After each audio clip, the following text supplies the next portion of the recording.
Call to order this regular meeting of the Scottsdale Unified School District Governing Board.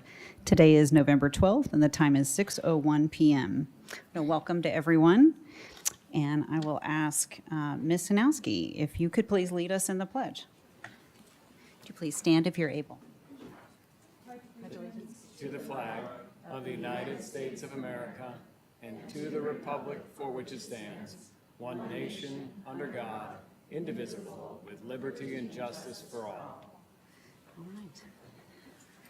Thank you. All right.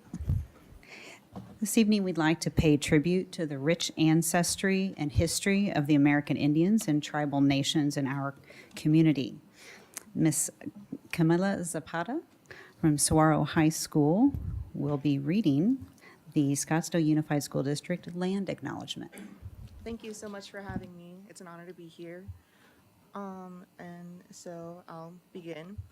It is vitally important to acknowledge that the land we live and work on is the homeland of the Native people who have inhabited this landscape for millennia and continues to be spiritually and connected to the O'odham of the Salt River Pima Maricopa Indian community who live here today. The Salt River Pima Maricopa Indian community is located in central Arizona, nearest the city of Scottsdale, Arizona, within the metropolitan area of Phoenix, Arizona. The Salt River Pima Maricopa Indian community is a confederation of two unique cultures within their own languages, customs, cultures, religions, and histories. The O'odham, which is known as the Pima, and the Peeposh, which is known as the Maricopa. Both the O'odham and the Peeposh are oral history cultures. The Salt River Pima Maricopa Indian community and the Gila River Indian community claim Aboriginal territory of lands exclusively used and occupied by the Okemo O'odham, the Pima, and the Peeposh, which is the Maricopa, equaling 3,751,000 acres of south central Arizona, as was adjudicated in 1970 by the U.S. Indian Claims Commission under Docket 228, acknowledging the colonization and illegal ceding of these lands.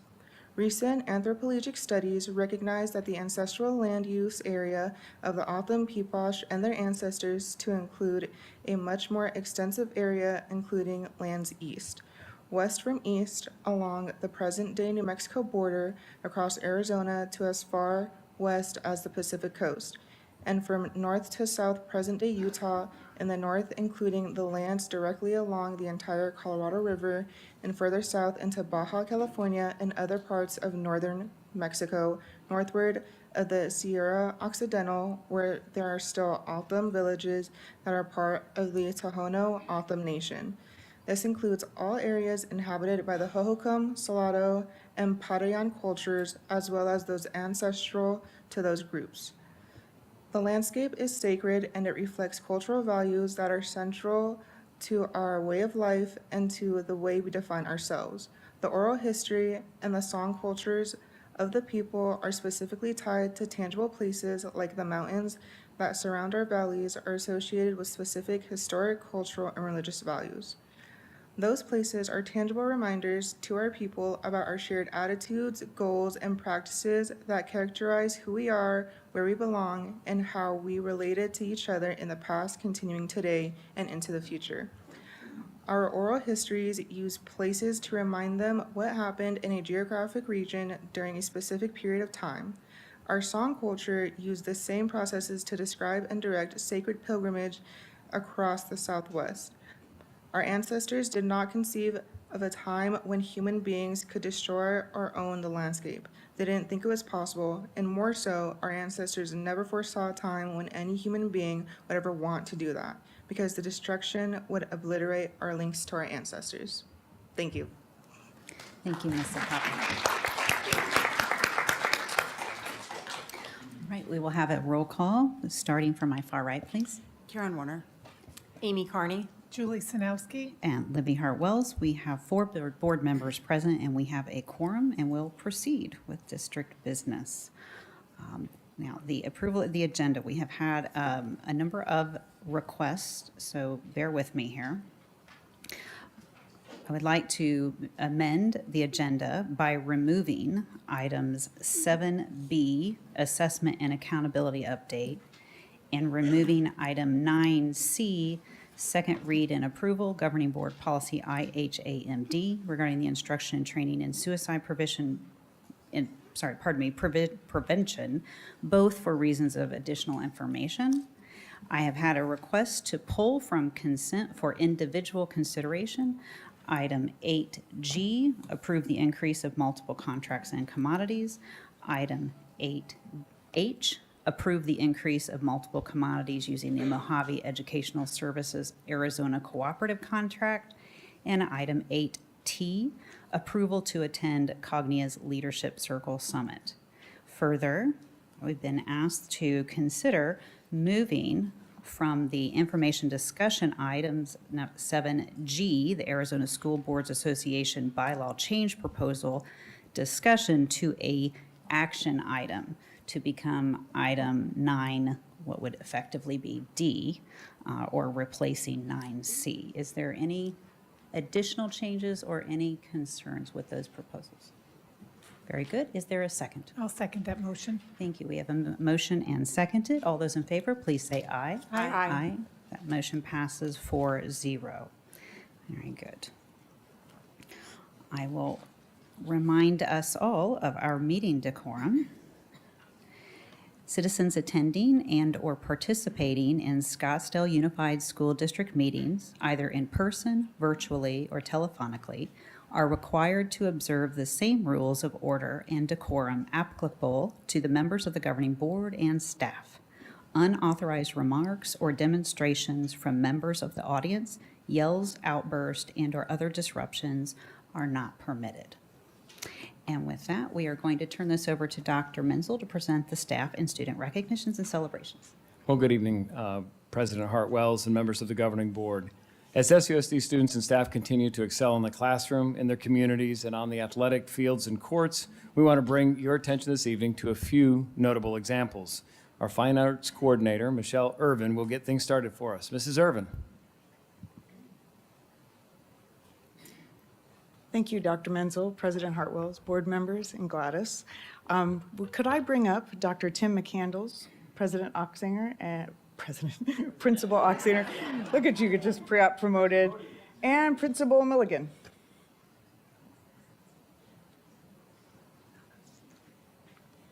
So it's my great honor to tell you that Dr. Tim McCandles has been named the 2024 Theater Teacher of the Year for the Central Region of the Arizona Thespians Association, and will receive the award in 2 weeks at the conference.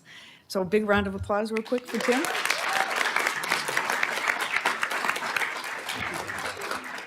It's not a huge surprise to me because Tim's unwavering passion for theater and his students and pushing them to the highest level is something he's done every day. So I want to quickly read this so I make sure I hit it all on there. So, his dedication to his students and to the theater program at Saguaro High School has created an environment where creativity flourishes. His commitments to empowering students through innovative initiatives and mentorship has not only enhanced their artistic journey, but also significantly impacted the district and local theater companies.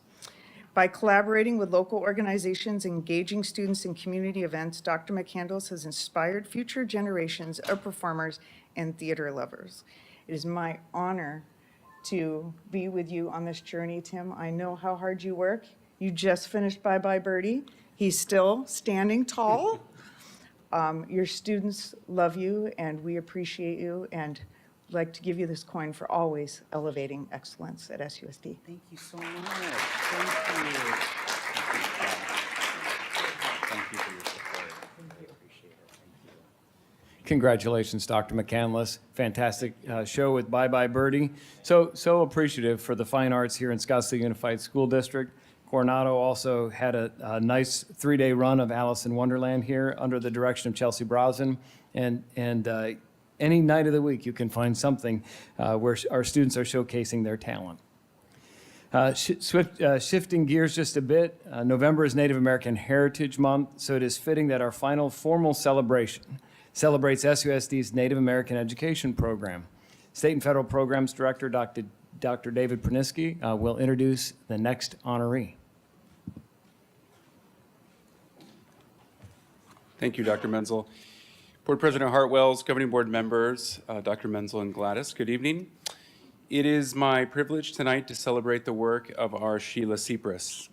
At this time, I would like to invite her to the podium.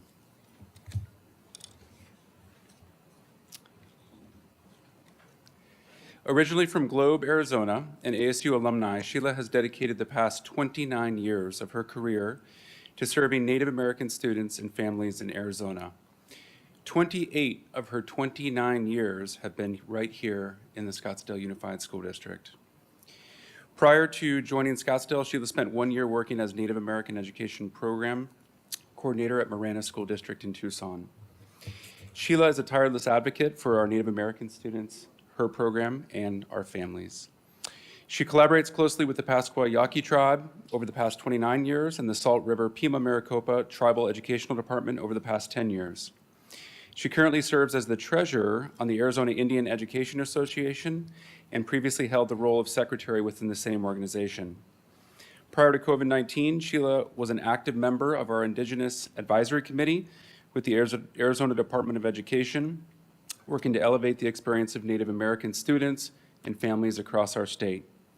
She currently serves on the Indigenous Committee for Arizona Center for After-School Excellence, ensuring that all students have access to enriching opportunities beyond the school day. Tonight, we get to celebrate Sheila for earning a national award. Sheila has earned the Regional 1 Johnson O'Malley Exemplary Program Award at the National JOM Conference, which was held in Durant, Oklahoma this past September. This award recognizes Sheila on the national level for creating the highest standard for programming for Native American students here in our Scottsdale Unified School District. With this, we'd like to honor Sheila with a SUSD challenge coin. Please join me in a round of applause for Sheila Cypress, a true champion for Indigenous education in our state of Arizona.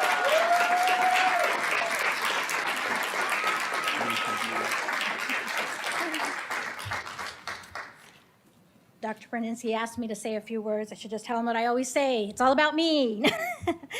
The most important thing is I want to thank is, and the person here graces my heart.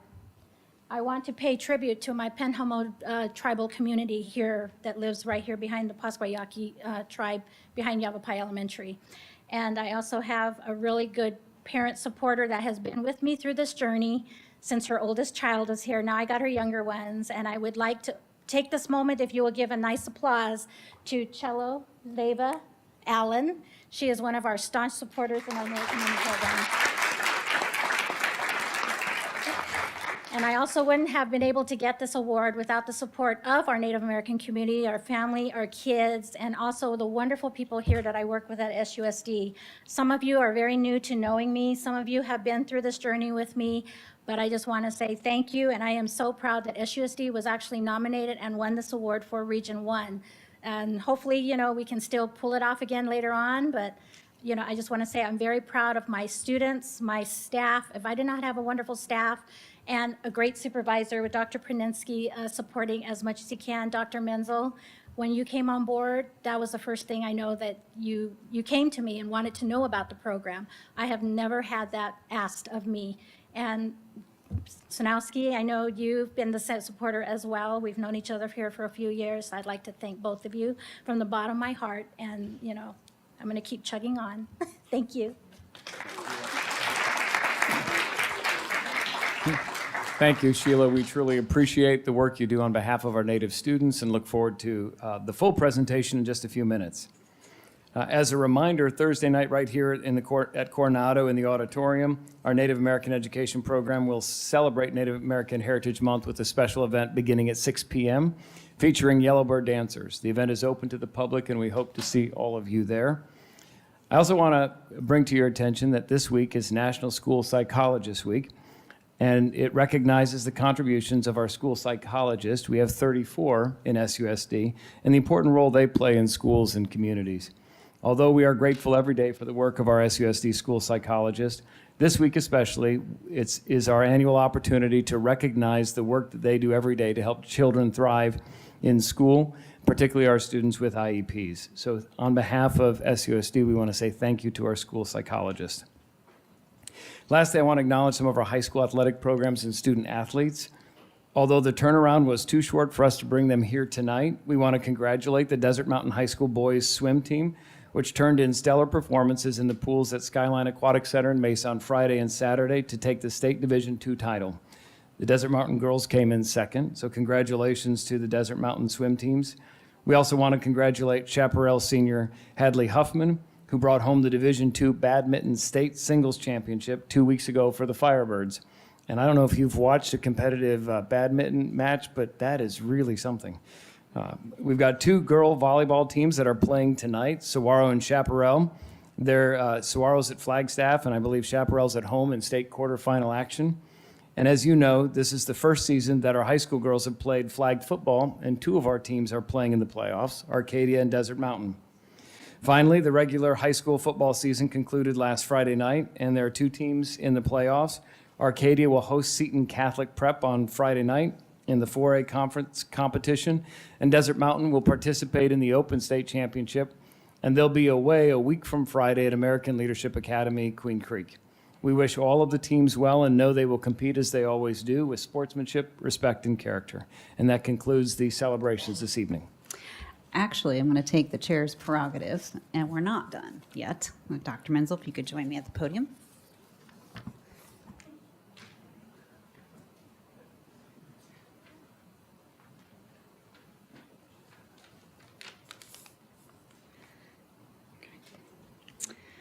All right. So last but certainly not least, Dr. Menzel. For the second consecutive year, Dr. Scott Menzel has garnered a statewide award for excellence. He has earned a high honor of the 2025 Arizona National Superintendent of the Year for his demonstrated leadership in learning, communication, professionalism, and community involvement. And I hope that this is a reminder for all of us that good things happen when leaders show strength through decency. So, you're Thank you. welcome. Thank you.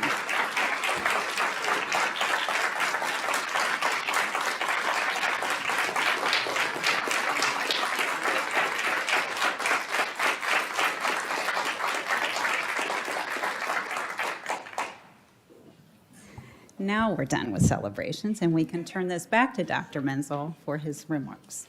Well, actually, next is our Student Advisory Board. They'll be doing a presentation this evening, the first of the year. So I would like to invite Fiona, Nikki, and Harper to the podium.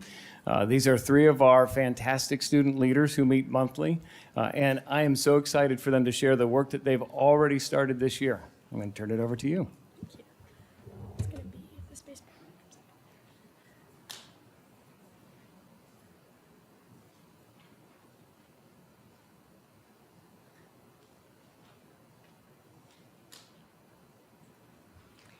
Good evening, members of the board. My name is Harper Helfman. I'm a senior at Desert Mountain High School, and tonight we will be showing you a little bit about what the Student Advisory Board has done thus far.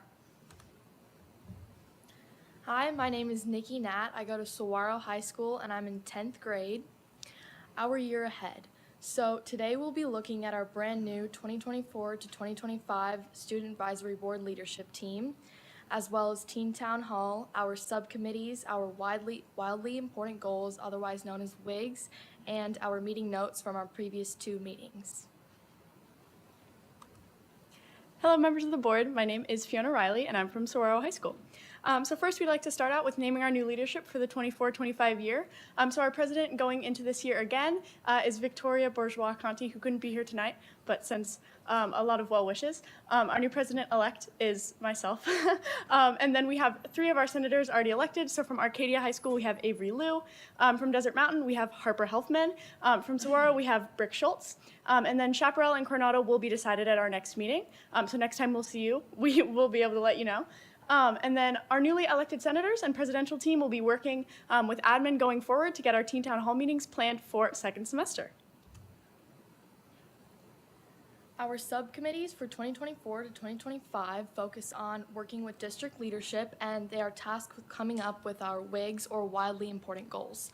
Our first one is Academic Excellence with Dr. Dodds Karan. Our next one is College and Career Readiness with Miss Amy Downs. Technology and Communication with Dr. Watts and Christine Harrington. Climate and Culture with Mrs. Cron. And Safety and Security with Mr. Friedman.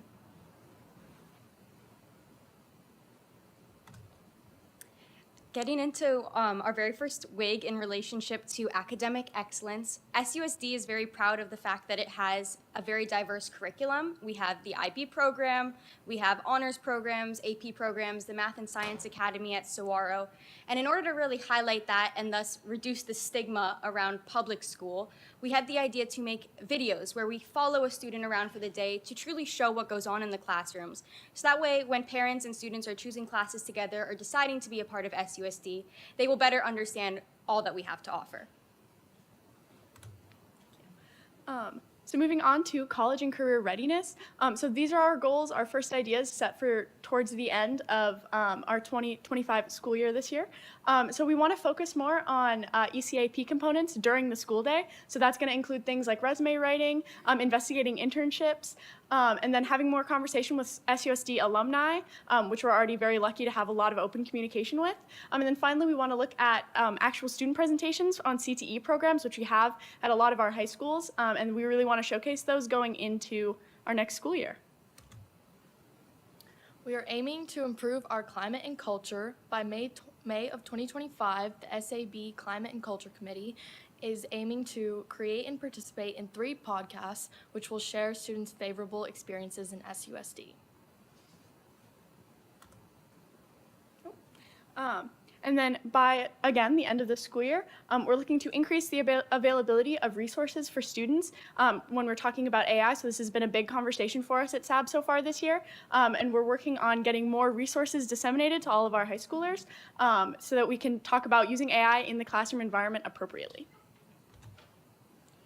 And then another hot topic, as always, is going to be safety and security at our schools, which is a vital piece of information that parents would like to know in order to enroll their students. So by May of 2025, we do have a goal to raise the awareness on SUSD's continued goals towards safety, such as at our football games and going into our schools with our ID policies.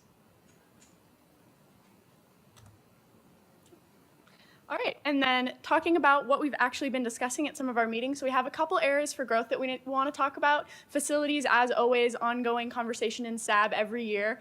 Blocked websites have become a slight issue, but we're working towards that with our technology subcommittee. Parking difficulties at Chaparral. Parking's always going to be a problem, but we are trying to be solution-oriented about that. And then difficulties with master schedules. We were lucky enough last meeting to have a super awesome conversation with some of our counselors, and that was super informative for us. And then we also want to share some highlights. So at Desert Mountain, students are super pleased with the new ID system that's been put in place. That was a hot topic last year, but a super big improvement this year. Saguaro parking has been awesome. We have a new system for that, and it's been great. And then library usage across all of the campuses has actually been improved just since the beginning of the school year, which we're super happy to see. And then some of our biggest ideas and initiatives going forward are going to be, we have been recommended an idea for a crosswalk at Desert Mountain, which is very exciting. We want to look at improving cafeteria food, the age-old story there. And then, like I said before, looking at incorporating AI into the classroom, especially for our upper grade levels. That's going to be a big topic this year. Thank you for your time.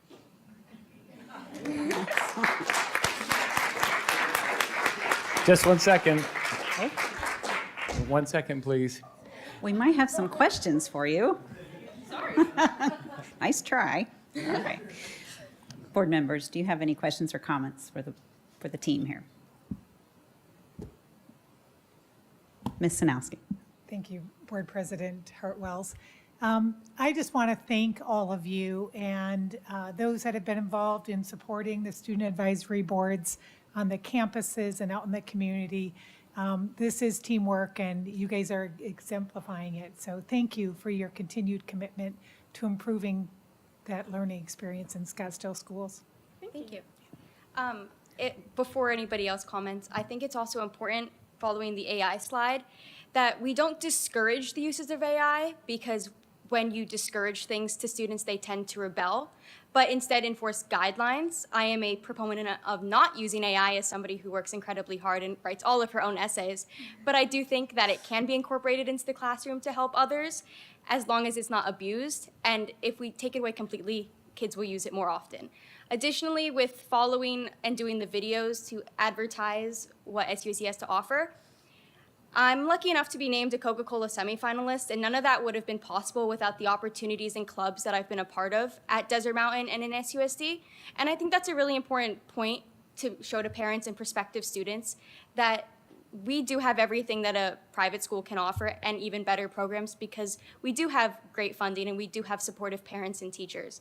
And I think that that's a really important thing that we need to get across. Well, what an outstanding ambassador. Fantastic. Well said. Board members, any other comments or questions? I will just add my thank you and applause to all of you on the board. And I love seeing the wildly important goals. They're ambitious, they're timely and relevant. And I'm glad the problem-solving attitude and just the fact that AI is here. It's our today, it's not our future. And I completely agree, ethical use of AI is what the conversation should be around. So I support that wholeheartedly. Congratulations, great job. And I'm sorry that I won't be here the next time you present, but I'm sure that the progress will be outstanding. Thank you. Thank you.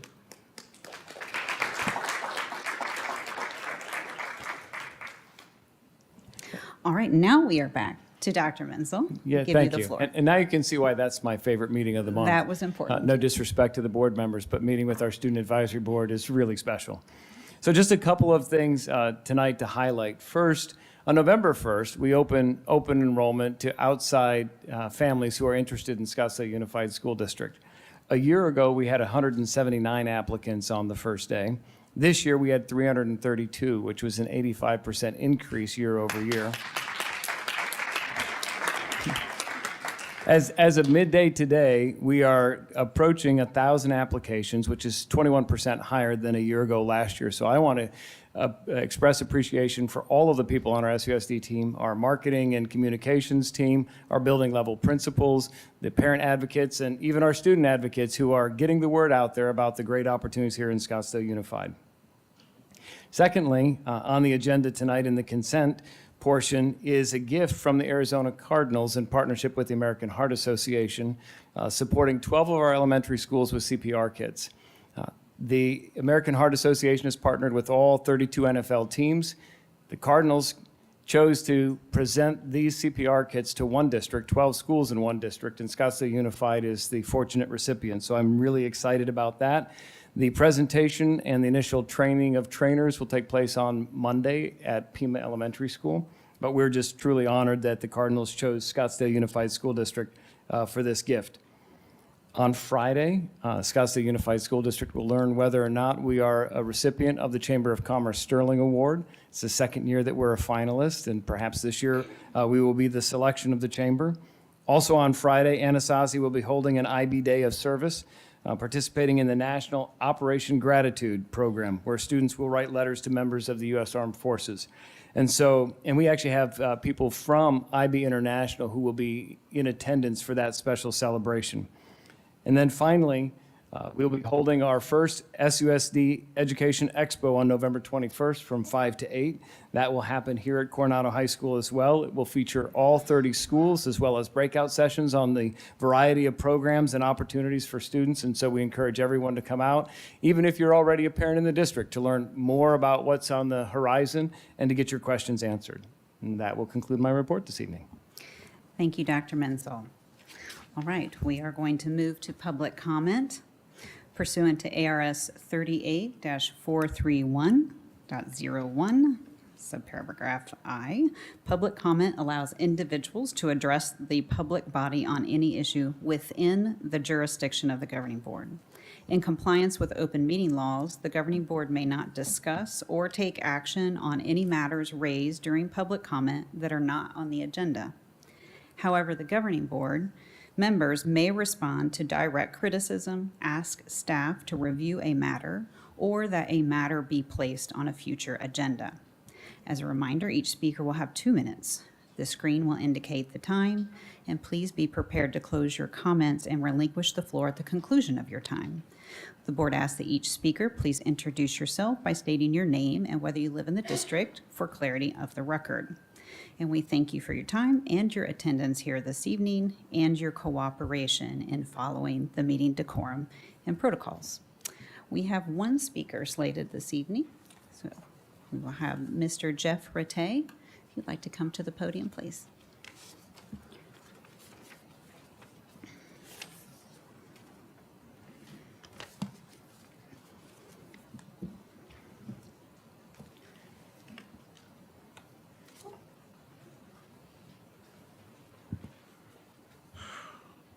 For the past few years, this Democratic-led school board has been rocked by scandals. First, the Denise Birdwell national scandal, then the secret dossier national scandal. This last one was so botched up by the board that was sued by both the Attorney General and the parents. It was settled for $200,000. Then both representatives, Senator Kavanaugh and the state superintendent, all called for Menzel to be fired. 20 months ago, I stood at this very microphone and outlined the corruption in Scott Menzel's office. He decided revenge was in order. Shortly after, during the first week of the 6th and 7th grade flag football at Kokopaw, Menzel's office notified the principal that I would no longer be a paid coach after 7 years. They told me to sign a volunteer contract or they would cancel the entire season for these 32 families. I coached for the next 11 weeks in scorching temperatures. I knew I was being targeted because my brother, the 8th grade coach, was being paid. There was a lady hanging around my practices. I was told she never coached in her life. She was interested in the athletic director position next year and wanted to observe a good coach in action. It was a ruse. I found out during the season she was being paid my $1,800 coaching stipend for doing nothing. She claimed she was a close personal friend of Sanowski's, which probably explains why each time I appear before this board, she starts whining about misinformation, inaccuracies, lies. He's a liar. Ever the grateful steward, Sanowski rewards Menzel with a golden parachute, a 2-year contract extension, and hefty performance bonus. A year later, I was told to contact the district lawyer. She laughed and told me the 1-year statute of limitations had expired to sue a public entity. Because then President Sanowski and Menzel kept scheduling meetings with me and canceling them at the last minute for no reason. The lawyer admitted there was a contract in the finance office. It said coach of the 6th, 7th grade flag football with her name on it. She never coached a single day. She hung around a lot of my practice and games with a dress on. The parents quickly caught on to this scam. The duties and responsibilities of this position, straight from the governing board's personnel policy procedures manual, were listed. She did none of them. I did all of them. That contract is a felony. I spent the past 17 years doing volunteer veteran present. Thank you. Thank you. Any board members, would you like to respond? Ms. Sanowski. Thank you, Board President Dr. Hartwells. Since we are entitled to respond to direct criticism, I can't ignore these intentional misalignment and mischaracterizations of issues that happened. The situation in itself has evolved over the last 2 years drastically, and the misalignment and mischaracterization about individuals that work in our district. So I'd like to, again, share that the misinformation that was shared by Mr. Rattay is absent of fact. Any other board members? All right, we're going to move to our information and discussion items, and the first presentation will be the Native American Education Program update from the summer and fall of 2024. Ms. Cypress.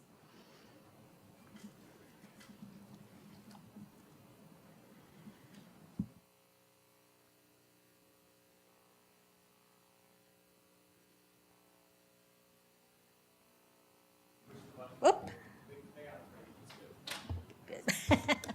Sorry. I know, I'm always forgetting that. I just figure I have a boisterous voice. But I'm glad to be here to give you an update on our Native American program for summer and fall.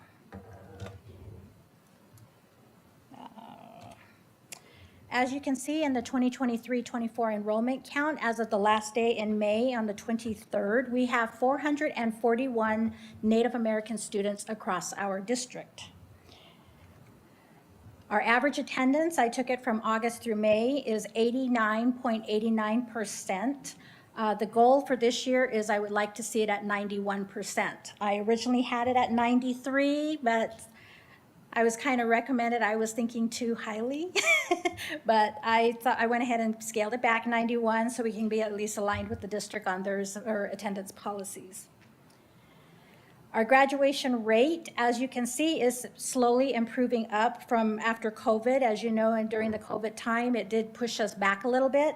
But this last year, as you can see, for each of our individual high schools, amongst our Native American students, we pretty much had 100% at Arcadia High School versus with all students was 96.12. Chaparral High School, we had it 100% versus all students was 96.39. Coronado was 83.33%, overall was 89.70, and that is due to some students that are in the SPED program that are able to continue on. So that number will change once they complete their courses. Desert Mountain, we had no seniors that year, so we didn't have anything to report on that. Saguaro, we had 92.86 versus 96.21. So all in all, we're still chugging along and very proud of those 100% schools that they have increased severely from the year to year. During our summer school, we had participants during first and second session. As you can see, during first session, we had 61 students who were registered for summer school. 4 of them had withdrawals due to the fact that when they got time to start summer school, they no longer needed those courses. Or in other cases, they had family emergencies that they just could not commit. So in all, we had 57 total students during first session with a percentage of 98.2% passing. A couple of the kids, unfortunately, were struggling and they were online classes. That is a big factor with our students. Our students do not do well during online classes. So if any way possible for us to get more funding from somewhere to get more classrooms for summer school, that would be a big help, especially with our Native students, and I'm sure it's that way along with all our other special populations. Second session, we had 50 students that registered, those same ones with the 4 withdrawals. So we had 46 students that did attend, and the percentage on that was a 95.6. And due to that, we had a couple of students that weren't doing well on online and missed the deadline of letting me know what we needed to withdraw them, so they got factored in. As of this year, our 24-25 school year, our allocation for our Title VI Federal Indian Education Grant is $106,249, which, as you can see, is a decrease of a little over $6,000 from last year, and that is due to the enrollment loss of students not coming into our program. But we are still using what little funds we do get to still pay for our full-time FTE position at Arcadia High School. And as you can see at Coronado and Saguaro, those 2 positions are funded through desegregation funds, as with my salary is the same.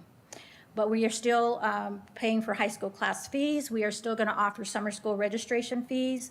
We still offer student supplies, high school, summer school staff, PSAT and APT testing fees. We offer after-school tutoring wherever it's needed, conference and workshops for the program staff, and still keeping our college field trip speakers and presenters for our Native students. So even though our money did decrease, we are still trying to maintain. We're just having to cut back a little bit on each item. Johnson O'Malley this year in the 24-25 allocated funds, we are now at $19,737.46, which was an increase of $10,156.20 from last year. And I'm sure you're wondering, how is it that this grant went up whereas the other one went down? And this is because in Johnson O'Malley, if you know the history, in 1995, our student counts for Scottsdale Unified School District was 120, and the federal government froze across the district. So every district in the state of Arizona were managing their funds with a lot more students and less money, and we were one of them. So ours actually increased to the actual numbers when they took our student counts from last year. So we actually increased. So we went with the same particulars that we've always tried to do with our funds. We have sports fees. Dual enrollment is a lot more increased this year. Normally we had 1 to maybe 2 students that participated in dual enrollment. We are now up to 7, I believe. Instrument rentals, elementary schools. I have students that are using school instruments and are also given, I I think it's a $50 that they have to pay to use those rentals, so it keeps them maintaining the instruments well, make sure they're managed, whatever. We still take care of that.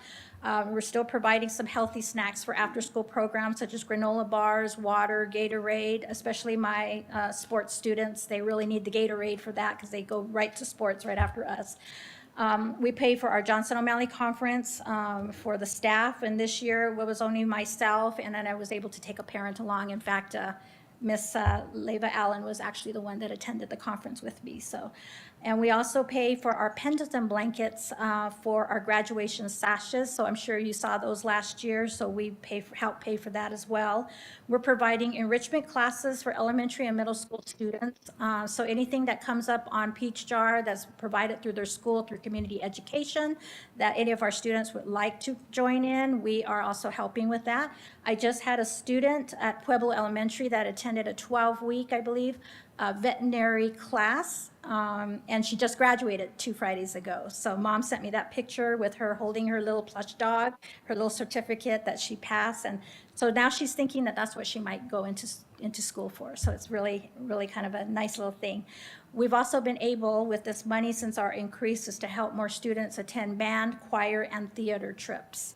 And so we pay basically like a third of the cost to help out the families with that. So that's been a really good portion that we have there.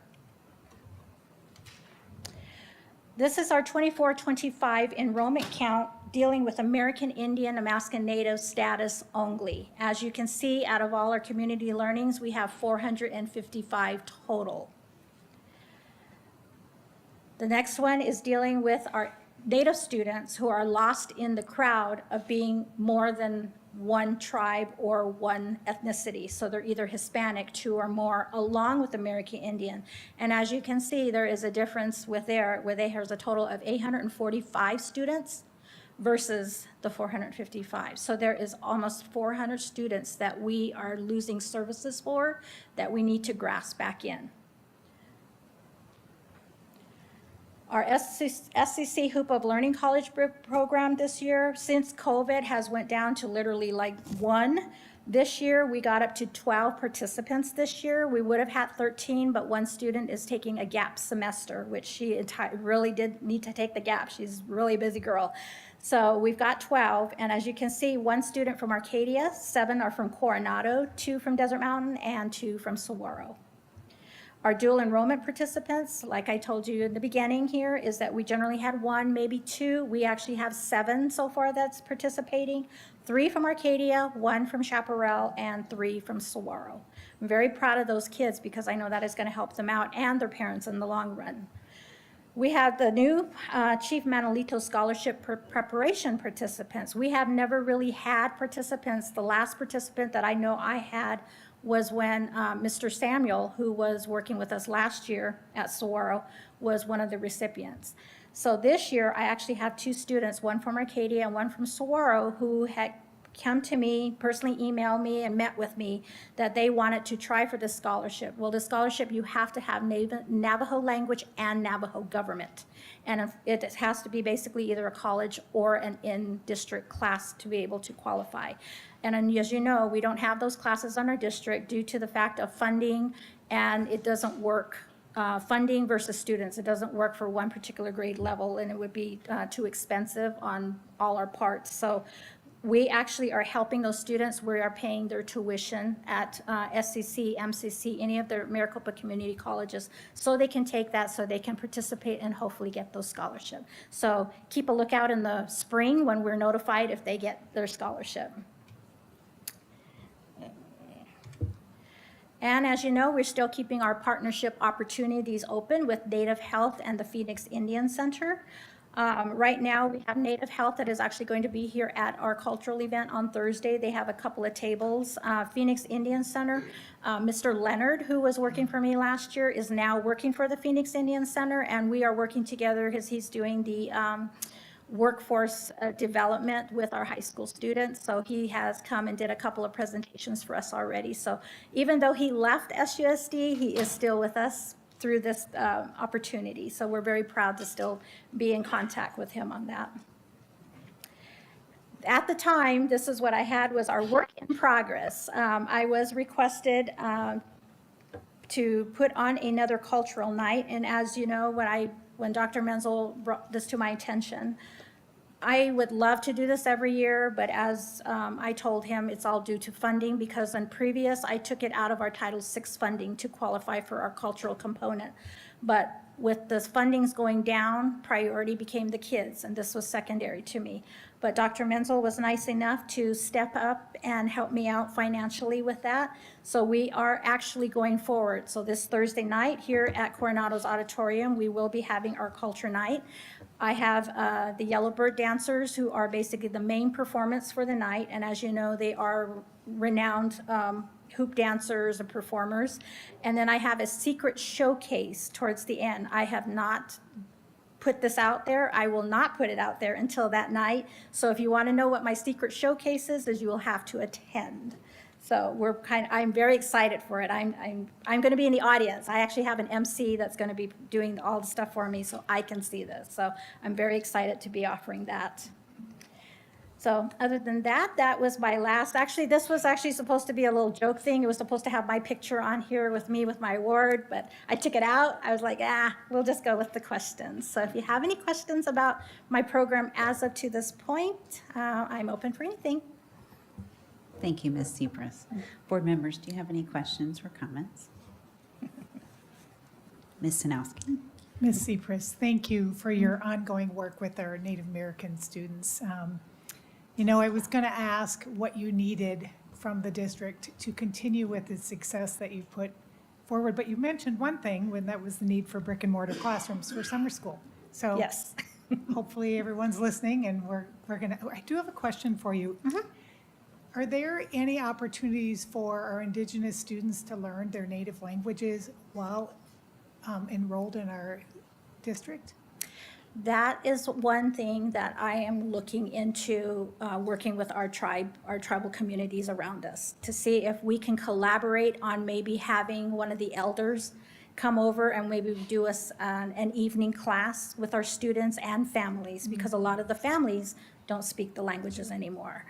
And that's kind of my own little passion, because I myself don't speak either one of my languages. I understand them, but I do not speak them.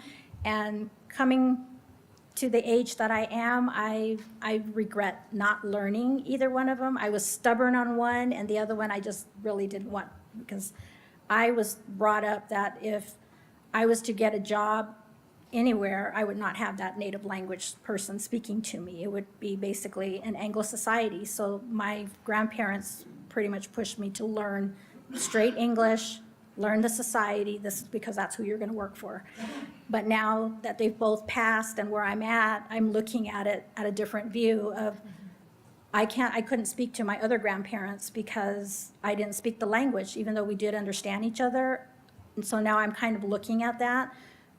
I don't want these kids to feel the way I feel at my age of not knowing. So that's what I'm trying, that's my next goal, is to go out to the communities of Fort McDowell, Navajo Nation, Pasquayaki, Salt River, and try to see if we can work out where we can do maybe like a 4-week class or something for them in the evening, so. Love that idea. Thank you, and thank you again for your continued work in our district. It's greatly appreciated by me. Thank you. Any other comments? No. Well, I have a question. Actually, it was along those lines. Has there been consideration of offering a language, Native American language? And I did happen to look, the SEC, they have a free curriculum, Native Indian language. And I don't know if you'd taken a look at that already or not. Yes, we have looked at it. In fact, the reason why we didn't have a class here is we looked at this a few years ago when the state was really pushing to have a native language history class or anything within the district. At that time, the foreign language coordinator and I sat down, and because she felt that it was being pushed on her, and so she sat down with me one day and said, I need you to help me, let's look at this. But when we started doing monetary, what it's going to cost to have a full-time FTE, looking at the kids, there was not enough kids in one grade level and one location to really feasibly put that monetary-wise. So that's why I never pushed it. And that was the reasoning that I told her to give to whoever that was kind of pushing this towards her. I mean, we would love to have it, but that's the monetary thing. So that's why I'm looking more of it as being as an extracurricular in the evening. So working with the tribes, and if we can collaborate with the tribes, it really wouldn't be like a real big monetary issue. So as an elective at the high school level? That's what we were originally looking at, even as, not as an elective for a high school level, but it would be just more of a community service kind of thing, setup. I mean, we never So- really looked at it as an elective because cost-wise it outweighed what would have been the benefit. It might be time to revisit that, actually, given that world languages are electives here. Yeah. And I appreciate the comment about the demographic question. So I had recently seen a presentation where the implication in counting STEM professionals, because of the way those questions tend to be asked, underrepresents Yes. populations, the Native American and population in particular. So I appreciate that, and that's true across the board, to be very sensitive of how those questions get asked. Yes, And the data gets sliced and diced. Yes, we even looked at that even with the seminar department. I brought that up to them because when we look at graduation rates, it's only pulling those students that are American Indian. It's not pulling those students that are also Hispanic or two or more. So we're losing that data in Yeah. there. And so Yeah. we've been looking at that as well, and along with testing scores. Good, good. So what is considered passing in your slide with, is it C or higher? For like summer school or? Well, your slide had pass rates, percents. So what was considered passing? Oh, and that would have been summer school, probably. Summer school Summer school. participants. With our students, pretty much I have them as basically a D, only because of the fact of some of them being in online classes. And online classes for those students are very, very difficult. So my personal expectation are Cs and above, or passing rate. But these numbers are And Ds? Ds have Ds, a couple of Ds included in it, yes. Okay. Yeah. Okay. And then what % of the high school students are taking AP courses? Currently, right now, I don't have the actual numbers on that, but I know we have about 10 of them at the other schools, but Coronado is one where everyone takes it. So basically, all my students here at Coronado are taking the AP test. But for the other high schools, I have about 10. Is that something that the program also helps offset? We pay for the AP tests for them. I have a couple of students they themselves are taking 4 tests apiece for that, so we're covering the cost for it. I actually worked with Dr. Sackos because when I asked for how much the tests are gonna cost, I was getting 4 different rates for the AP tests from each of our high schools. And I brought the attention to Dr. Sackos about the fact we are using federal monies. And what it says on College Board website is $99. That's what we are only paying because it's federal grant monies. Now, if it was given to us and I could pay whatever, then we would do it. Dr. Sackos worked closely on that and got it down to where for any of my kids or any of the grants, that it would be $99, not whatever the current rate of it was, because we are dealing with federal monies and we don't, as we say in our department, we don't look good in pink. We don't want to be in, former Sheriff Joe's little pink jail over there, so. Okay. So how about these last question here, athletic fees for participation fees? Athletic fees, we started picking that up a few years ago, which has helped a lot because some students do not qualify for free and reduced, so they're $150 a sport. And if you have a student that's great in all sports, that saves a parent probably up to $600 a year. So if they're on free lunch, we pay the free rate. If they're on reduced, we pay the reduced rate. And if they don't qualify for any one of those and they are an eligible Native American student, we do cover the actual $150 for them. Okay, great. Thank you very much. Thank you again for all the good work that you do and your program does. All right, thank you. All right, we are moving on. Item 7C, first read, Governing Board Policy GCF regarding professional staff hiring. Mr. Buzan, I think you're going to be here a bit.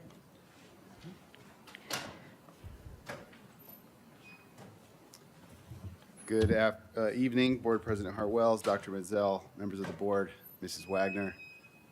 The first one we have for a first read is GCF. I will just discuss briefly the way that these four policies are situated. So we have four first reads tonight. GCF is professional staff hiring, and then item 7E, the district has a separate policy for support staff hiring, which is GDF. And then, so those have the requirements for different hiring practices of the district, largely statutory. And then GCFC is professional staff certification and credentialing requirements. This is the fingerprinting policy. And then GDFA is the fingerprinting policy for support staff. So there are different rules for the different sections, and I'm just going to briefly go over what the suggested changes are and open it up for questions. So GCF, these are additions that came from statute change this year. Those statutory changes are already the law, and as part of the administration's commitment to the board to make sure that the policies are up to date and complying with law, we've been bringing these every other board meeting or every board meeting to make sure the policy manual is up to date. It is a constant work for the board to do. So are there any questions on GCF? Just to clarify, these are conforming amendments for compliance policy updates. That's correct. Thank you. Looks like there are no questions. I think we can move on to the next one. Policy GCFC.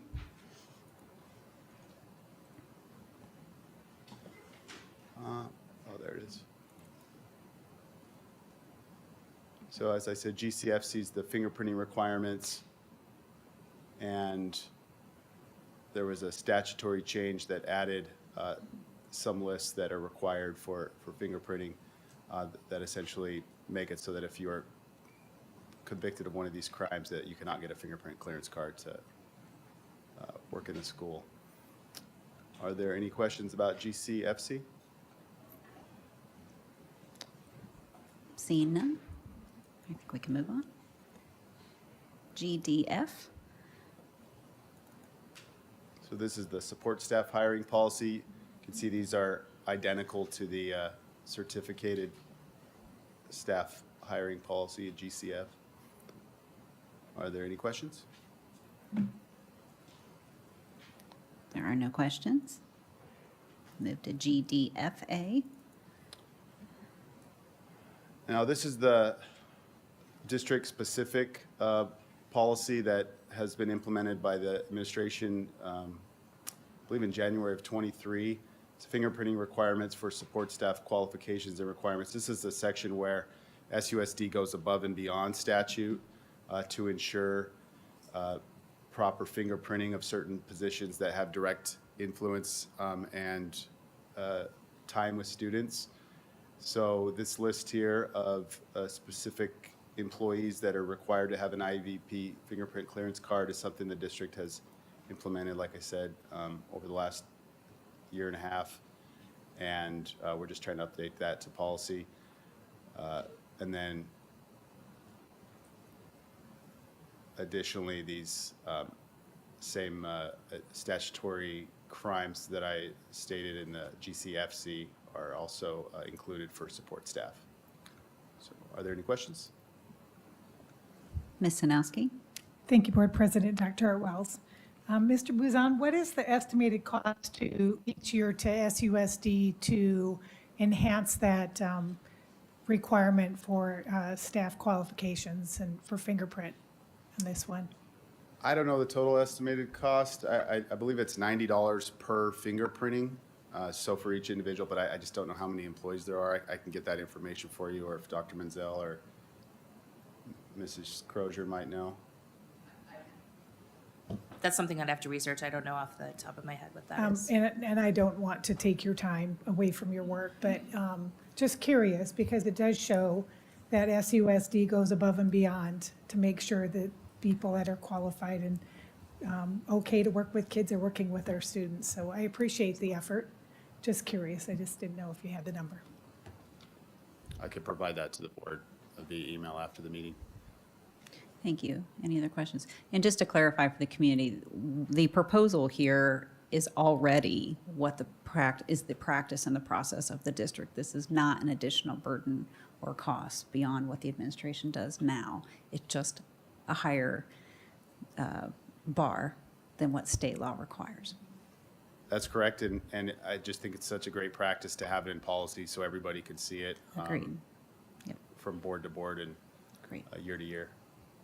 Any other questions or comments? No. It looks like none. Thank you. Thank you, Mr. Pouzon.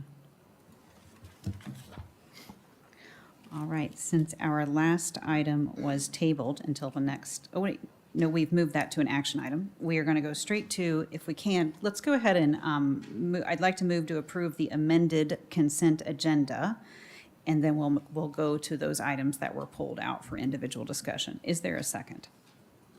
Second. Ms. Carney seconds. All those in favor, please say aye. Aye. And that motion passes 4-0. All right, we will now go to take each of the three items that were moved from consent. And Ms. Carney, I'll turn it over to you. And the first one being item 8G, approve the increase of multiple contracts and commodities. Okay, thank you, Dr. Hartwells. I asked to pull 8H just for the fact that Hop Skip Drive is duplicated on this item, and It's duplicated in 8G. yes. Yeah. Yes, it's duplicated in here, and I know, Ms. Crozier, if you want to explain. Sure. We had originally done this agenda item and had Hop Skip on here. We realized that with Hop Skip, it was more than just increasing a dollar amount because the governing board had only approved that through the end of December. So after this agenda item was submitted, we realized that, decided we needed to have a separate agenda item, and unfortunately resubmitted it and made the mistake of not taking Hop Skip off. So it was supposed to come off. It's just a clerical error on our end where we intended not to have that on that item and missed the step of removing it. Okay, so when we go to approve 8G, it will be with Hop Skip Drive removed, correct? So on page, for the packets, page 2324, Hop Skip Drive is erroneously included at the top of page 24. So this item would be amended to remove the Mojave driver shortage, Hop Skip Driver contracted transportation row from the total. We're all square on that? Okay, great. Yes, thanks for Okay. catching that, actually. You're welcome. Should I make a motion then? Please, Okay. I'll make a motion to go ahead and approve the increase of multiple contracts and commodities minus the Hop, Skip, and Drive item that's listed erroneously. I second. All those in favor, please say aye. Aye. Any opposed? All right, 4-0, that motion passes. And now we'll move to item 8H, which was also pulled from consent. Ms. Carney. Thank you. Okay, I asked to pull 8H and approve the increase of multiple commodities using the Mojave Educational Services Arizona Cooperative Contract for Hop Skip Drive, asking for an increase to $500,000. First off, I'd like to say a company who hired an employee who sexually assaults one of our vulnerable students should absolutely lose our business, yet we continue to give business to Hop Skip Drive. So in June, I compromised approving Hop Skip Drive for 6 months, and the goal was to get us through until we found other options. And I understand that it's tough times. We've all talked about this. We've heard this for a while, finding transportation, yet the board just approved another transportation option. So I would like to know, where do things stand with the ADROT advanced technologies that we approved on October 22nd for $250,000?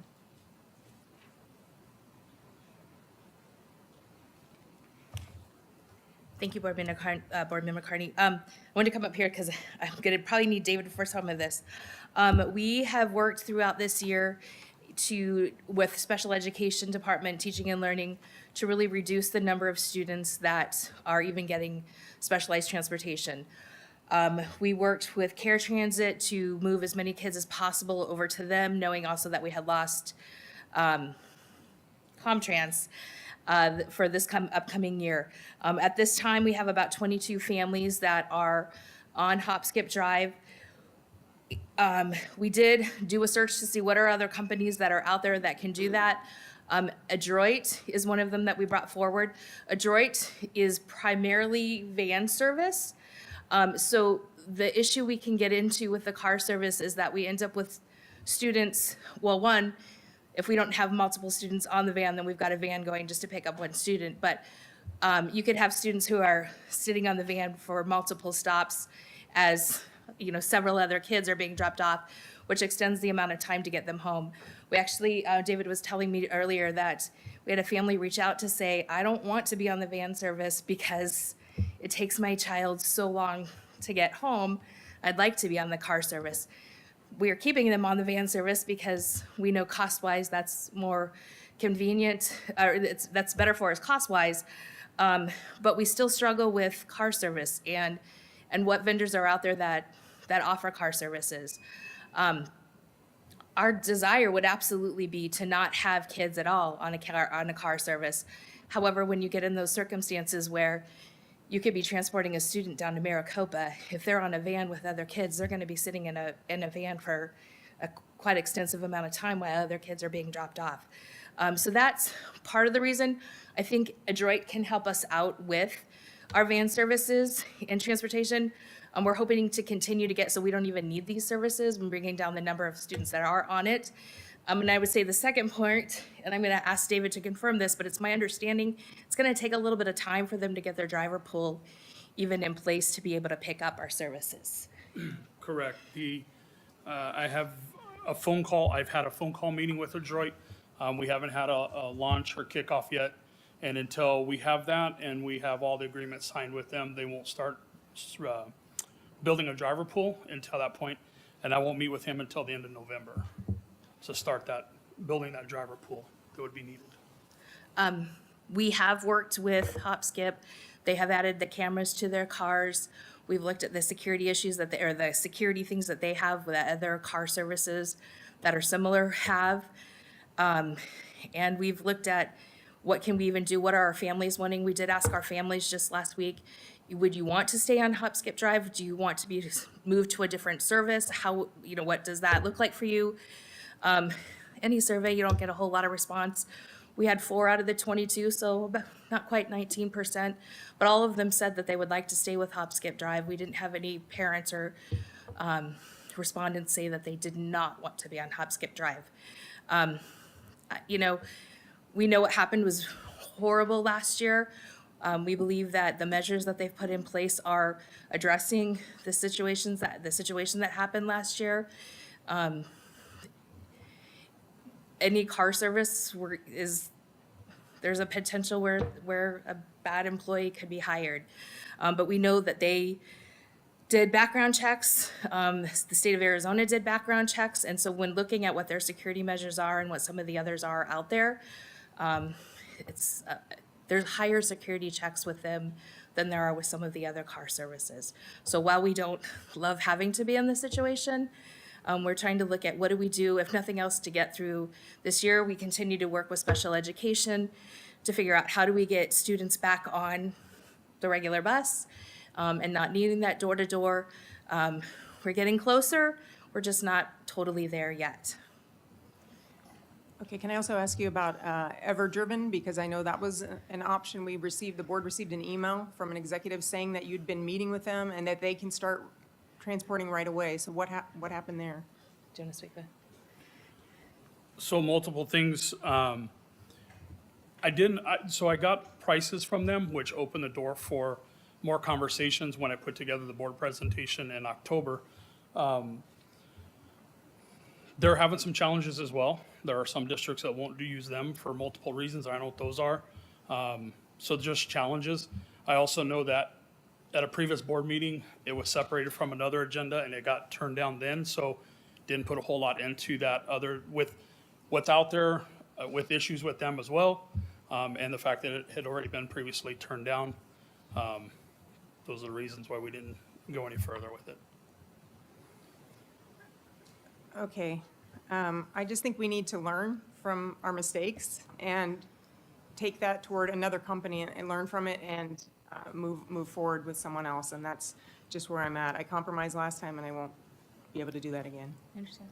Thank you. And I do want to say one thing about, because we just approved, the agenda we just approved, just upped Care Transit, doubled to 600,000. So they are going to be able to transport more of these students. Well, the increase for that is because when purchasing put together estimates of what they thought for next year, we didn't know how many students would be on Care Transit. So with the students that we have currently on Care Transit, we need to up that or we will fall short to get through the rest of the year. They took a lot more than we ever anticipated they'd be able to. So that was fantastic. But this increase is in part just to get us through the rest of this year because they took more than we ever anticipated in the spring. Okay, and just for the record, I would like to say that a year ago, I was talking about my concerns with Hop Skip Drive as I was a parent whose child was actually transported that way. And my student is transported by Care Transit, and I get it, it is a little of a pain because he has to be on there with other kids being, he's on it longer, but it's safe. It's safe, and I feel safe. It's the same driver and a professional vehicle, and I think the families just need to understand why we would be going to that, and I think they would be okay with the safety of their child. And is Care Transit able to No. take? I'm saying if we went to Adroit and did van Right, service. and that would be a van service, but the challenging part is that van service, we have a lot of students that are one student here and one student there, so we'd be paying full price for a van with one student. That's the challenging part, because we do have a lot of students that are single placements at different schools for different reasons. And so if we go to a van service without a car service, we're paying for that full van for one student. Yeah. Okay, thank you very much. Ms. Warner? Thank you. So there's 22 students that are, or 22 families that are using Hop Skip Drive currently, and you want to come back with a $500,000 contract for them. This is a company that, while it may be inadvertent, hire pedophiles, and our student was affected by that 2 days in a row. I don't see how we can contract a company that hurt one of our most vulnerable students. And it's almost offensive that you're coming back, because this is now the third time this is coming back. We had an issue in '23. We let it slide and allowed it to, or I voted to approve it in '23. There were more issues, and then the incident in '24, which in May of this year, on the same day it was reported here, it was also reported with 2 girls in Tennessee with the same company. So there is a problem with the company, and our students' safety is most important. And it may be a little inconvenient to have it take a little longer, but we have to look at other options besides putting our kids in harm's way. So thank you. I have a clarifying question. The $500,000, and I did ask this previously, my understanding was that it was originally $350,000. This is not $500,000 on top of $350,000. This is to move the $350,000 to $500,000, just to clarify. Yes, Dr. Hartwells, that is correct. Okay. And you had indicated that the families have been asked if they'd like to reconsider the Yes. service? Yes, we reached out to the 22 families to say, would you want to stay on Hop Skip? Do you want us to be looking for something else? With the surveys, we don't always get a whole lot of turnout, so we had 4 that indicated that they would like to stay with Hop Skip. But we didn't hear from The everybody. invitation was there Yes. to elect an alternative path. If we don't approve this, what happens to those 22 families, those students? We'll have to find a different source of transportation for them. Is there a different source of transportation for them? Hopefully Android could. Start reaching out and see how Yeah. fast people can get driver pools. That's going to be the question. And then if they don't get driver pools, then we're in violation of law because we want That's to right. transport Which law are we going to break, right? Yeah. Dr. Menzel, do you have any comments? So just to reiterate, Everdriven was originally on an agenda, and because of concerns in other districts, it was pulled. So Hop Skip Drive was here and presented. They didn't make excuses for what happened. A driver acted inappropriately in a way that's reprehensible, without question. They've enhanced security screenings, not only with the fingerprinting, but with the video cameras on the cars. We continue to reduce the number of rides that are required. So the challenge is, even with Adroit, you're going to overpay for van service. And you can only spend the money once. So if you spend it on transportation there, it means it's not spent in a classroom, not spent on what's happening in our buildings. And I absolutely want to prioritize student safety. But if Ever-Driven has problems, then how do we know that those aren't worse than the problems that Hop Skip Drive had? I'm not excusing the behavior of the individual, but I will acknowledge that the company has modified their behavior. And I believe in parental choice. And the parents were asked. 4 said they didn't want to change, and the others didn't respond. So if you absolutely want to change, you generally respond. I've heard from a lot of parents who want something different. I talked to a parent today, an elementary parent, who doesn't like something happening at her child's school. Parents who have a concern will express those concerns. And so my worry is that if we don't follow the recommendation of our Director of Transportation and our Chief Financial Officer, we're in a position of being in violation of the IDEA with respect to mandatory transportation services. I've seen that throughout the course of this year, they're continuing to whittle down the number of students who need that service, and I've heard tonight that that commitment will continue. So my wonder is whether or not a 3-month extension, while you're working with Adroit and continue to look at other options, would at least buy you the time to make that transition, because I understand the concern as well. That is not beyond where I think it's reasonable to ask that question, but we also have a real need, and we've seen the company make those kinds of improvements, and we're also doing things on our part to be able to kind of shift how the transportation is provided. So I don't know whether or not, instead of another 6 months, if you had a few more months, if you could get Adroit up and running, see whether or not you can rearrange the transportation routes to get something that's a little bit more efficient. What are your thoughts on that timeline? The 3 months versus 6 months, and finding some economies of scale in the routing? At this point, I just want to get students rides to school safely. It will give us some time. I mean, we're looking in the headlights of, the holiday season where we're going to be off a lot, and so we're running out of time. And the original what was given to us will expire while we're on winter break, and then we will come back and not have rides for students. So while we're working with Adroit and, reaching out to possibly a couple others and see if there's anything we can do there, that would give us some time to get those in place, possibly coming back from winter break. So just to make sure I understood and that we're all on the same page, the amount that's being requested this evening at $500,000 gets us to January? That amount would No, get us through June, so that gets you yeah. through the whole school year. Okay. What amount? Okay. Well, do you have proposed solutions? Ms. Warner? So you were given 6 months, and I actually asked the superintendent to help yourself as well with this issue. And like I said earlier, it is offensive coming back here and to not have this resolved.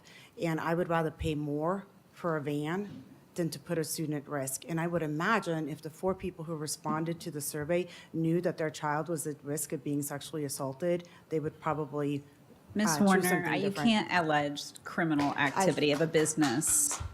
I'm still that's speaking. not I'm appropriate. still speaking. Please Thank you. honor the meeting decorum. Thank you. Yes, and policy BDB allows for a complete exploration of each business item, which is what I'm doing.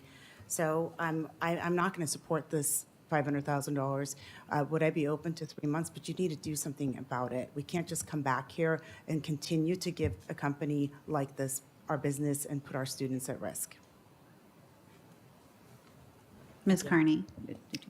Thank you. I'd like to correct the record because I know Dr. Hartwell said the contract was $350,000. It's actually $325,000. You're right. Yep. Thanks. So I just want It's to on correct the the sheet. record on that. Yeah, Right, correct. but verbally, you guys said 350, so I just want to. Correct. Correct Thank you. Yeah. Any other comments or questions? Do you have other proposed solutions? Because there are going to be kids then that won't have rides to school come January if you don't want to. You know, the gaslighting is unbelievable. This exact conversation was happened a year ago. We talked about wanting to find something, and the board passed it 5-0 a year ago. And then, you know, and then I came to a compromise in June. So don't act like that. I'm not concerned about it. I'm 100% concerned with Not at transporting all. our kids. But this is not a safe option, and I'm appalled that we keep doing this, and then you're trying to intimidate me for something that should have been done long ago. There are other options. We need to look into Ever-Driven if that's another option. If parents, you know, if you guys want the car service, there are other options, and we're just going to have to look elsewhere. That's where I'm at. So the question of what are other solutions is not one of intimidation. It's one of the charge of this board. If we're going to say no, then what are the other solutions? We can't violate federal law. And I agree, this stinks. I'm not saying it doesn't. Ms. Warner. So if you had another 90 days to resolve this issue, would you do that? Would you actively work tirelessly to do that, to keep our students safe? Yes, we've been working all year trying to find a different solution. It's not that we haven't tried to look out there or have just thought that we'll just let it go. We have been looking and we will continue to look. If that's, you know, we had brought Ever-Driven earlier and it was not something that the board had passed, but I mean, we keep looking at every solution.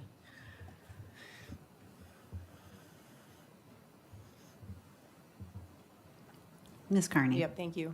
I have a solution that I had brought to the table previously on, have you talked to parents about paying them to transport their students? Because that is an option that is available. Do you want to speak to that? Yes, we, a lot of times, I can't say that every parent, but we do, when they don't like the services that are out there, we let them, inform them of the reimbursement rate. And we do have some, but not very many, that take part in that.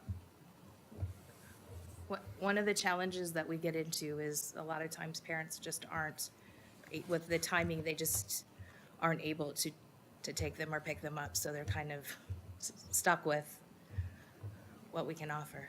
Yeah, no, I understand. I'm just saying, if Yeah. we're looking for solutions, have we exhausted that solution? I mean, no one's ever contacted me to see if I wanted to transport my own students. So are we contacting parents and inviting them to do that, or finding some solution through their family? We're talking about solutions. That's just one I had brought to the table previously, and I don't know if we're doing that or not. And I also understand that's probably, you're not going to get many, if any, but we can absolutely something we need to try. Put that out there again.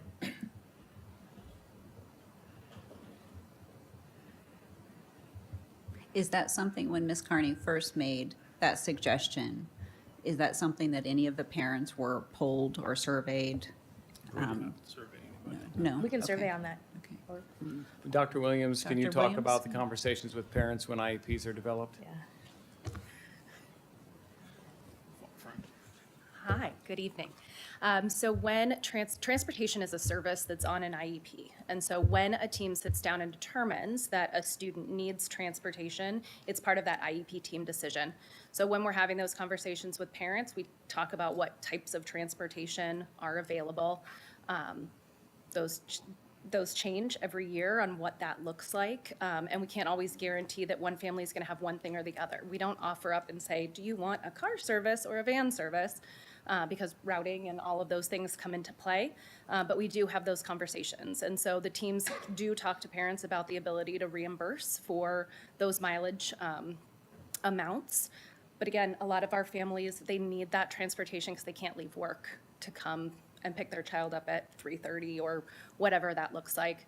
Most of the kids that are in our car service are at our kind of one-off, so they're either our families that are living outside of the district for whatever reason, or they're at private day placements where there's just a few kids.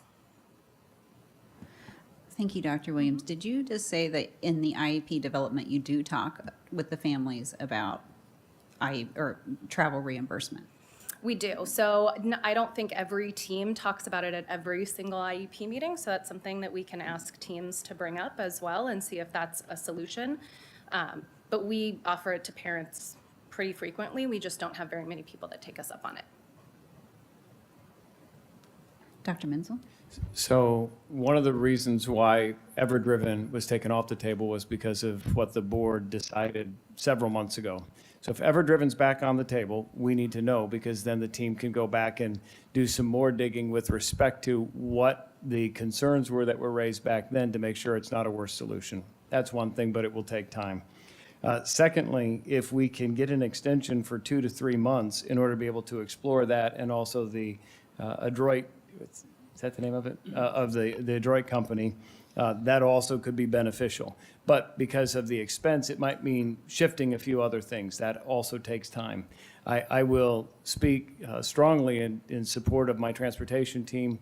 I know that David's been working tirelessly on this. So it is not as though this has been ignored. It's a custom service. Other districts around the valley are using and putting kids in taxi cabs, which we would never do. So we have an accountability system that does background checks, that we've increased the security. We understand the concern, continue to find an option, but also want to make sure that the solution isn't one that results in something that's inferior or less safe than what we are currently providing our families. Ms. Carney? Maybe we need to have a presentation on Ever-Driven to understand the issues, because I don't recall there being issues discussed with the board. I mean, I know that it failed because Board Member Sanowski and Dr. Hartwells voted no on it, but I'm not sure why. So maybe we need to better understand what the issues are that are different from what the issues we had with Hop Skip Drive. Well, 2 people wouldn't fail an item, so maybe we ought to just revisit the facts first. But I'm just writing down as a future item suggestion built into that comment that you would like a presentation from Ever-Driven or about Ever-Driven. Or a B memo or something that we can understand, because Okay. we did receive the email from the executive saying that they had meetings and that they were ready to go. So I'm not clear on why we're not going with them. Ms. Warning? So you stated earlier that right now we have contracts through sometime during Christmas break, or excuse me, winter break, or when you're looking at what was approved and the amount of dollars that was approved, how long is that taking us to ensure that those 22 families have rides? Board Member Warner, we interpreted, it was 6 months, so we interpreted that we had through December, is the way we looked at it. Okay. If that's not the way the board, but we looked at it as when it was approved for 6 months. We took that to mean through the end of December. Okay. So possibly we could have a presentation and more information at the next board meeting. Yes, we could do something in December. Okay, thank you.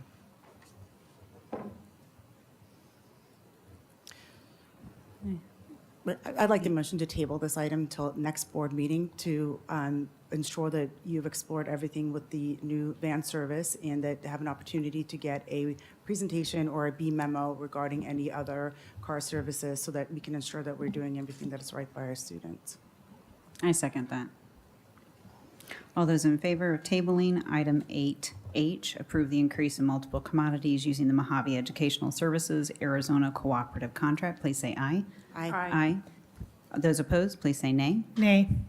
That motion passes 3-1.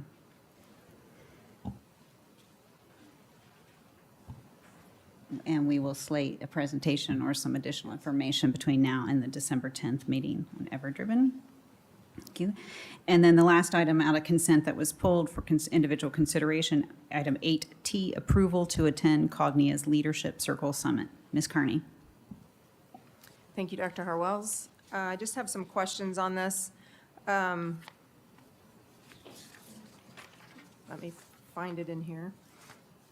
My question is, how is it possible to go to a conference on January 13th with the new board president when we don't vote on and name a new board president until our organizational meeting on January 7th? So the company has indicated that the name doesn't matter, that we would just need to be in a position to do so. So that does provide a short timeline. When the invitation came forward, I reviewed our board policy, which requires any board out-of-state travel to have prior approval. And so I wanted to put it in front of the governing board because, one, it's a limited engagement with the accrediting body for our schools, Cognia, with 30 districts from around the country to have the conversation about how you create the right kind of conversations at the governor's table to move an education agenda forward. So I wanted to put it in front of the governing board to see if there was any interest in supporting that. If there's interest, then we'll make plans accordingly. If not, then we'll move in a different direction. Okay, I just know flights would be very expensive, booking them the same week, and since we don't know who the new board president is going to be till January 7th, this seems like something unattainable. Any other comments from any board members? Dr. Mizzo, could you maybe just add a little bit of the context of how this came to be? My understanding is this was a rather exclusive, kind of invite-only. So Cognia is the accrediting body. It used to be North Central Accreditation, then Advanced Ed, then Cognia. They've gone through different name changes. We are a Cognia accredited district, so they work with schools all across the country. And in putting together this leadership summit at their headquarters, they spent time thinking about districts that would have a synergistic relationship as we looked at the challenges ahead for public education. And they wanted to create a meaningful learning opportunity between superintendents and their board presidents in discussing how to move a governance conversation forward. So the invitation came forward. We were one of those that was selected because I know people who are that work for Cognia and who are engaged in developing the training. And so I brought it forward. Initially, I indicated that we would not be able to meet the timeline because I was concerned about the same thing. Then they reached out again, and I decided that it was at least worth an effort to put on the table because I believe that it will be really important for the 5 individuals who are on the governing board in January of 2025 to find a way to work together on behalf of the students here in Scottsdale Unified School District. And it was my hope that we could begin to build that cohesive leadership team by having that kind of training that was proposed by Cognia. Thank you, Dr. Menzel. Any other comments or concerns? All right. So I will move to approve item 8T, approval to attend Cognia's Leadership Circle Summit. Is there a second? I'll second that motion. Motion has been made and seconded by Ms. Sinowski. All those in favor, please say aye. Aye. Aye. And those opposed, please say nay. No. That motion does not pass 2-2. And now let's move on to our action items. 9A, the action of hearing officer's recommendation to expel student, case number 242501. Any comments or questions? Hearing none, I move to approve action item 9A, the action of the hearing officer's recommendation to expel student, case 242501. Is there a second? Second. Ms. Sinowski seconds. All those in favor, please say aye. Aye. Aye. Any opposed? That motion passes 4-0. And our next action item is the second read and approval of the high school planning guide for the 2025-2026 school year. Is this a questions only? Yes, there's no presentation. Questions, Dr. Dodds-Karen is available to answer. Board members, do you have questions? Ms. Sinowski. I would like to make a recommendation in regards to the information that's on page 21 of the high school planning guide. The first bullet is a redundant statement. Since those that are going to be signing up for courses, this won't apply to them anyway. So my suggestion is simple, and it's just to remove that statement as it's not necessary.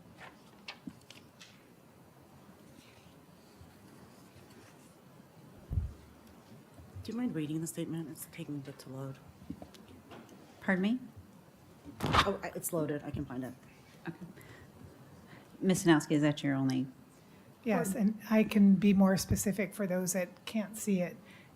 It currently states class of 2025 Latin System of Academic Recognition. The first bullet read, Latin System of Academic Recognition begins with the class of 2025. There's a strike through there, and it's the statement to be replacing it says, starting with the class of 2025, rank and class will no longer be used in SUSD. The point where students are registering for next year's classes, this won't be relevant information. Thank you. Dr. Dodds-Karen, were you clear on that Yes, request? ma'am. Thank you. Okay, so it's out of date information. Okay. Ms. Horner, did you have other? No. No, okay. All right, other questions? I had a few questions. I noticed on the table of contents found on page 5, the page numbers are inaccurate. Correct. They'll be recalibrated. Well, they'll recalibrate, President Hartwell's. Once we finalize the guide, we go through and we recalibrate every page. Once we go through and remove all the strike throughs, sometimes there's some page shifts, and then we'll finalize Once you have a the clean index. copy, all Yep. right, very good. And I think we clarified the athletic participation fees do not go back into M&O, but rather they're used for other things, which Ms. Crozier provided a long list of this afternoon. I hope you were able to see that. But the memo we received attempted to justify the increase in the athletic participation fees with the increase in the stipends to the coaches, which comes out of M&O. So that is actually inaccurate. On page 152 is actually the participation fee increases, and I realize those haven't been done for a period of time. Thank you for the additional spreadsheet information. However, what we didn't have was a projected revenue raise from these increases. And my concern is that absent that it isn't clear why we would increase the fees on our students who qualify for free and reduced lunch and breakfasts, and why we would increase fees on the elderly. And I am not in favor of doing that. I am in favor, I appreciate all the hard work that's gone into this planning guide. I really do. But I am happy to approve and support the proposal with the exception of the proposed fee increases to students who are on free or reduced lunch and to the senior citizens activity fee. I think those should stay as is.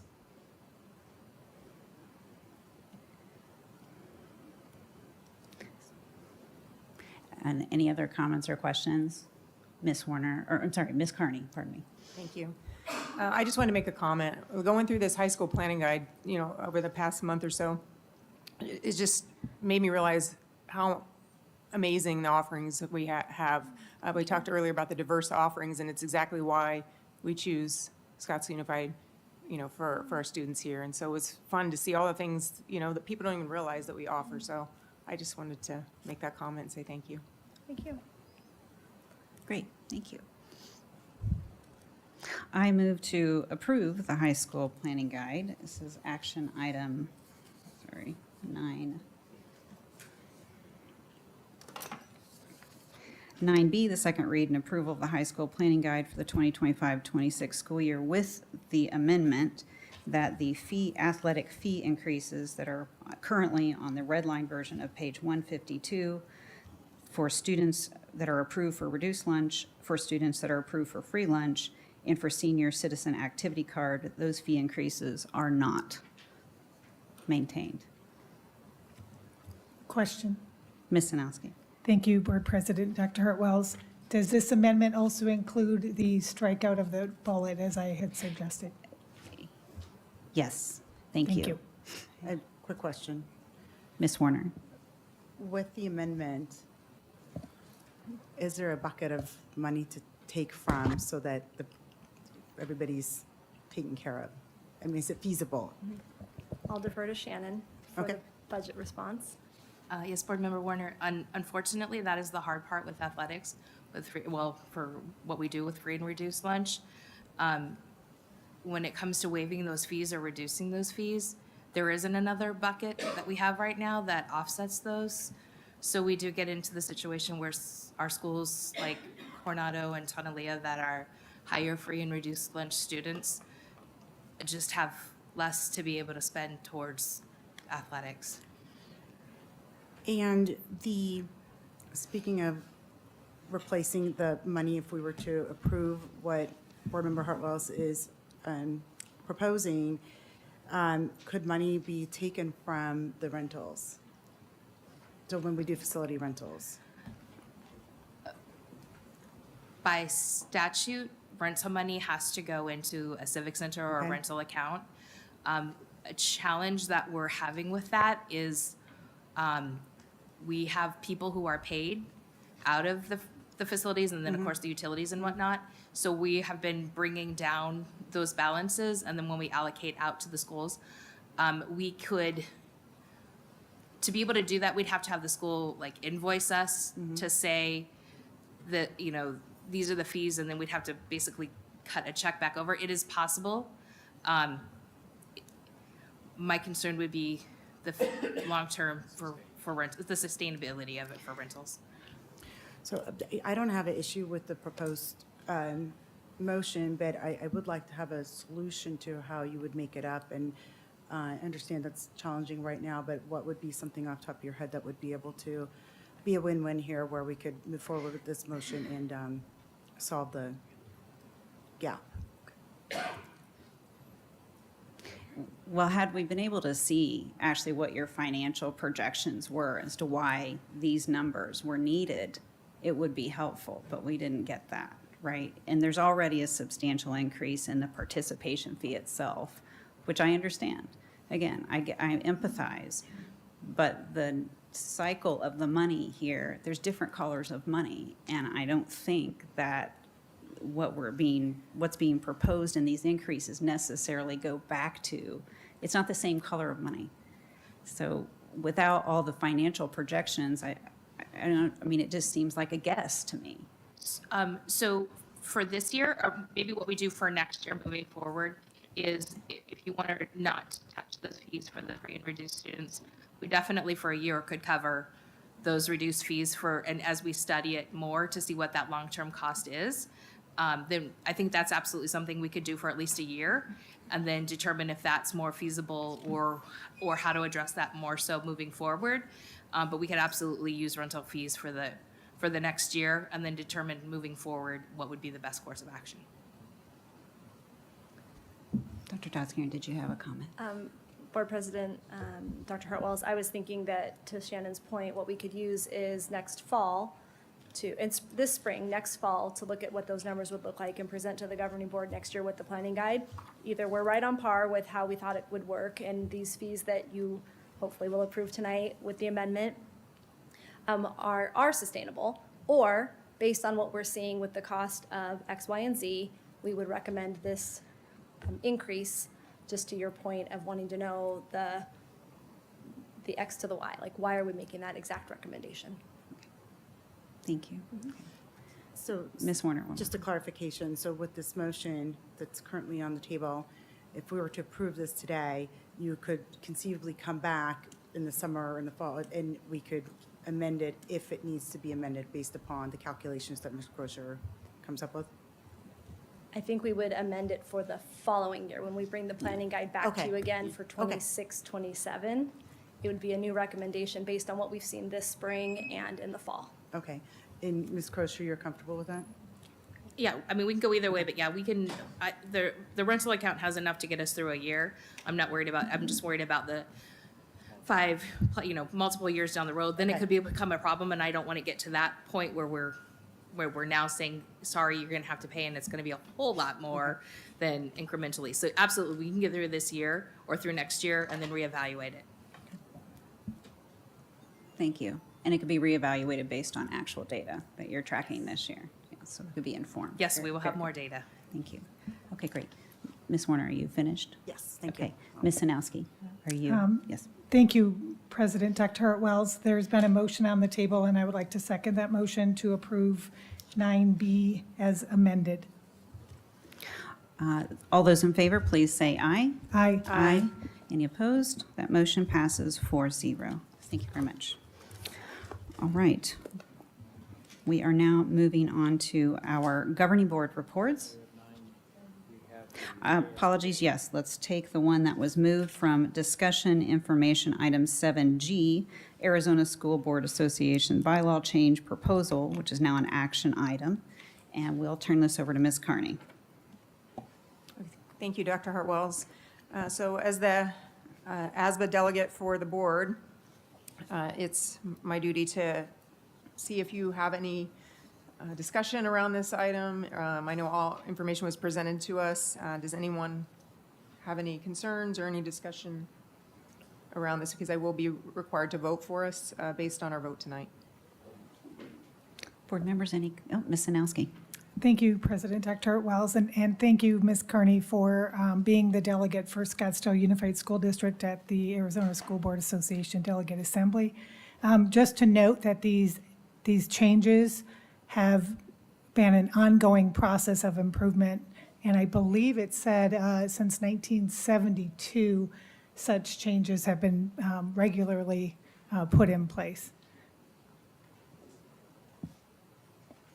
All right, thank you. Any other comments or questions? All right, with that, Ms. Carney, would you like to make a motion? I'd like to make a motion that I will be approving the bylaw change for ASBA proposal as given to us. Is there a second? Second. A second by Ms. Warner. All those in favor, please say aye. Aye. Aye. Any opposed? That motion passes 4-0. Now we can move to governing board reports. Board members, are there any that wish to give a governing board report? Ms. Carney. Thank you. I just got a quick comment since we were talking about and honoring Dr. McCandless. I got to go see Bye Bye Birdie, and because my son actually gets to be in his class and he got to work the lights, and I just want to reiterate what a big deal it is for special education students to be able to have a program like this. This has changed his life. All I hear about is candles, candles, candles, so I just wanted to reiterate what a great job he does there at Saguaro and how important this program is to all of our students. So thank you. Wonderful. Thank you. Any other board members, comments, questions? All right, I would like to end with a few comments of my own. First, I'd like to recongratulate all of those who were celebrated this evening, including Dr. Menzel. I'd like to add my congratulations to the governing board member-elects, Dr. Donna Lewis, Dr. Matt Patinsky, and Mr. Mike Sharkey. And in the run-up to the election last Tuesday, some of you are aware, the staff, that there was sprinkling of communications to the district expressing concern about campaign signs near schools. And I simply wish to applaud the district for their vigilance and their diligence in adhering to the rule of law and respecting the rights of all of the candidates. And as the district reminded folks, as a place of education, Scottsdale Unified School District is permitted to encourage voting and civic engagement. Related, yesterday, our country and community paid tribute to those that have served, either by choice or by dictate, in one of the United States Armed Forces. Originally established in 1938 as Armistice Day to celebrate world peace, Congress renamed the November 11th holiday Veterans Day in 1954.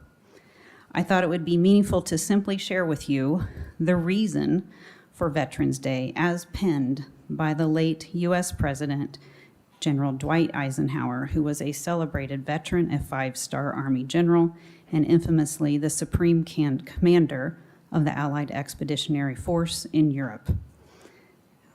Let us solemnly remember the sacrifices of all those who fought so valiantly to preserve our heritage of freedom, and let us reconsecrate ourselves to the task of promoting an enduring peace so that their efforts shall not have been in vain. So I wish to thank all of our service members, past, present, and future. And with that, I will ask for future items from board members. And I think we have the Ever-Driven already on the list. Any others? Ms. Carney. Thank you. I would like a presentation to the board on the one-on-one device use for elementary school and middle school students. I'd like to know the cost to the district for these devices and the technology programs that are being used on them.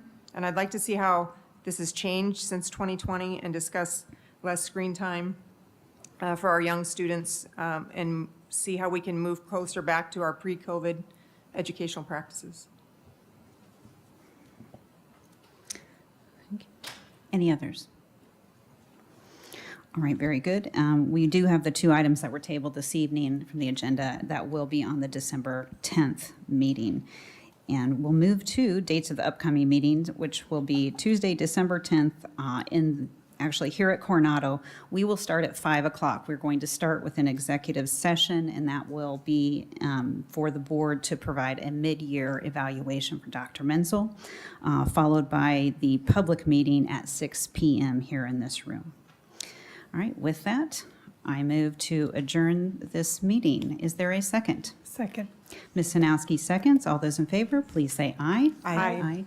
All right, we are adjourned. The time is 7:51.